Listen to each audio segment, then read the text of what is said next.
Добрый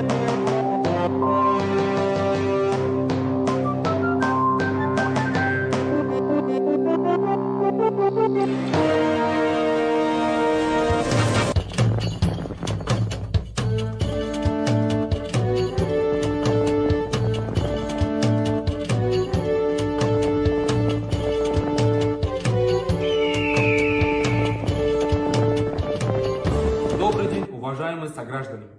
За несколько январских дней Казахстан пережил масштабный кризис. Он стал самым тяжелым за всю 30-летнюю историю независимости.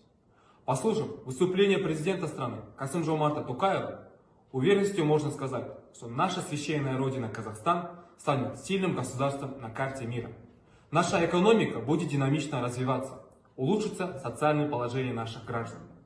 Для достижения этих целей предложенный главой государства план и конкретные меры по их реализации будут успешно реализованы. Сейчас основная задача – это консолидация. Наш главный ответ – сохранить единый строй в наших рядах. Вместе мы построим новый Казахстан. Желаю всем крепкого здоровья и благополучия.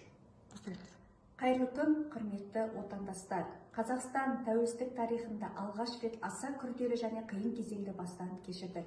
Бұл бізге, елімізге, ел басқарып отырған ағаларға және ел президенті Қасым-Жомарт Тоқаев Кемелұлына үлкен сынақ болды.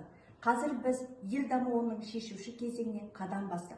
Бір жағадан бас, бір жеңнен қол шығаратын бірлігімізді көрсететін кезең келді. Мықты мемлекет болу үшін ұлттың ұйыса білуі айрықша маңызды. Солай болған жағдайда ғана біз көздеген мақсаттарымызға қол жеткіземіз. Шын мәнінде ұйымдасқан ұтады. Бүгінгі ел президентінің жолдауы да осыған саяды.